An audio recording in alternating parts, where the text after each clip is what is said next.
A ver, ¿cómo resolvimos nuestra primera gran crisis económica? Uno podría pensar que fue con, no sé, nuevas herramientas o algo así, pero no. La respuesta está en dos ideas revolucionarias que literalmente cambiaron el mundo para siempre. Vamos a meternos de lleno en esta historia. Y todo empieza claro con esta pregunta, porque para entender la solución, primero hay que entender bien el problema, un problema que casi nos frena en seco como especie. Bueno, durante la mayor parte de nuestra historia vivimos en algo que se conoce como la trampa malthusiana. ¿Qué significa esto? Es bastante simple en realidad.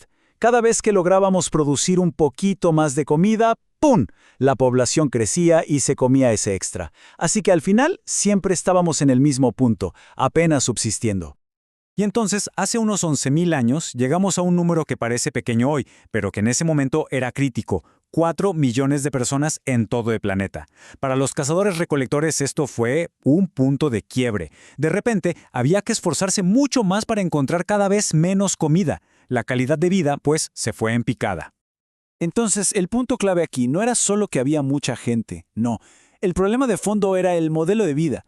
La fuente lo describe como un estilo de vida, digamos, parasitario. O sea, la humanidad solo tomaba y tomaba de la naturaleza, sin reponer. Y claro, ese modelo estaba a punto de colapsar. Tenía que llegar a su límite. Y la solución no fue una nueva lanza o una trampa más ingeniosa. Fue algo mucho más profundo. Fue un cambio en la mente, un verdadero salto cognitivo. Pasamos de simplemente tomar lo que había a una existencia productiva. Miren esta comparación. Es perfecta para entender el cambio. En lugar de solo salir a cazar animales salvajes, empezamos a criarlos, la ganadería.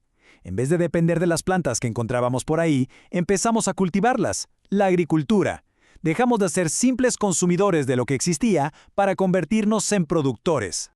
Y esta idea fue pero tan poderosa que no se inventó una sola vez. Apareció varias veces de forma independiente en distintas partes del mundo. Empezó hace 11.000 años en el creciente fértil. Después apareció en China, y miles de años después también en las Américas. Eso te dice algo sobre lo fundamental que era. Muy bien. Entonces, ¿cómo se materializó todo esto? Bueno, la primera de las dos grandes ideas, de las innovaciones clave que permitieron esta revolución, fue la idea de la propiedad. Pero, a ver, para entender cómo se inventó la propiedad, primero hay que definir algo. ¿Qué hace que una cosa sea un bien económico? Y créanme, no es tan obvio como suena. Según el análisis que estamos viendo, hay tres condiciones. Primero, tiene que existir una necesidad humana. Lógico. Segundo, tenemos que darnos cuenta de que algo, una cosa, puede satisfacer esa necesidad. Y tercero, y aquí está la clave de todo, esa cosa tiene que estar bajo nuestro control para que podamos usarla a propósito. Con estos ejemplos se ve clarísimo. Un arbusto de bayas silvestres, bueno, es parte del paisaje, está ahí para quien lo encuentre. Pero un arbusto que alguien riega, cuida y protege, eso ya es otra cosa. Eso se convierte en propiedad. Es la acción humana, ese control intencional lo que lo cambia todo. Y aquí está el verdadero cambio de chip. La tierra dejó de ser solo el suelo que pisábamos, el escenario de la vida. De repente se convirtió en un factor de producción. Algo que se podía trabajar, mejorar, controlar, una herramienta, pues. Ok, pero tener tierra era solo la mitad de la ecuación. Había otro problema, uno que seguía ahí latente: el crecimiento de la población. ¿Qué hacemos con eso?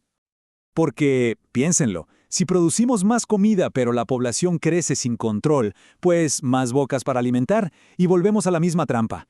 Se necesitaba otra cosa, una segunda gran idea. Y aquí la fuente propone un análisis económico muy interesante. Antes de la estructura familiar como la conocemos, los beneficios y los costos de tener hijos, digamos que se compartían en toda la tribu.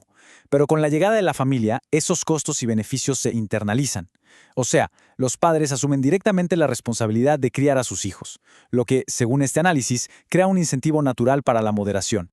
De hecho, esta idea resuena con lo que pensadores como Thomas Malthus dirían mucho después, que el freno más lógico y natural era que cada persona se hiciera cargo de sus propios hijos.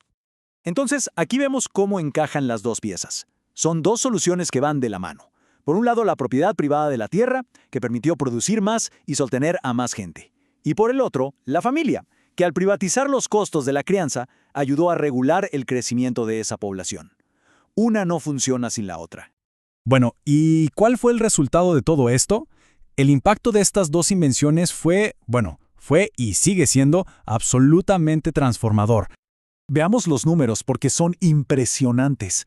Pasamos de esos 4 millones hace 11.000 años a 170 millones para el año 1. Y para 1800 ya éramos 720 millones. El crecimiento fue sin duda exponencial. Y este gráfico lo deja clarísimo. Comparen los 40.000 años de crecimiento súper lento de la era cazadora-recolectora con la explosión que vino después en la era agraria. La diferencia es brutal, es increíble.